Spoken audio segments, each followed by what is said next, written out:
Hello বন্ধুরা, আপনাদের ভরসা ডক্টর আশা এসেছি আপনাদের সুস্থ রাখার টিপস দিতে। সেটা হচ্ছে আজকাল অনেকেরই দেখবেন চোখে জল পড়ে, যেহেতু সারাক্ষণ ল্যাপটপ বা মোবাইল দেখা হয়, কাজ করা হয়, তার জন্য একটা ড্রাইনেস আসে চোখে।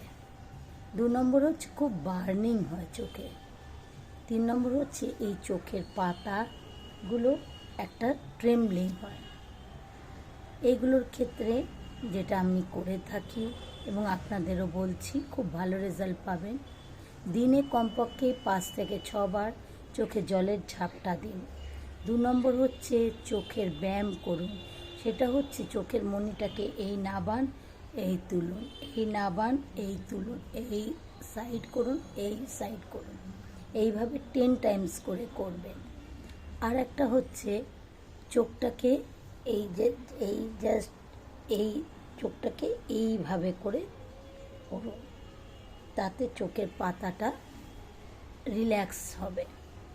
আর একটা কথা বলছি, ভ্রামরি অবশ্যই করবেন, কারণ হচ্ছে ভ্রামরি ব্লাড সার্কুলেশনটাকে নর্মাল রাখে। আর যখনই ব্লাড সার্কুলেশন ভালো থাকবে তখন দেখবেন সেই জায়গাটা কোনো প্রবলেম আসতে দেবে না।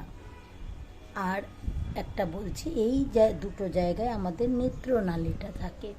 এই নেত্রনালীর যে ম্যাসেজটা ক্লকওয়াইজ অ্যান্টি ক্লকওয়াইজ করবেন, আপনার চোখ সুস্থ থাকবে। আমাকে ফলো করবেন, সাথে থাকবেন, কেমন?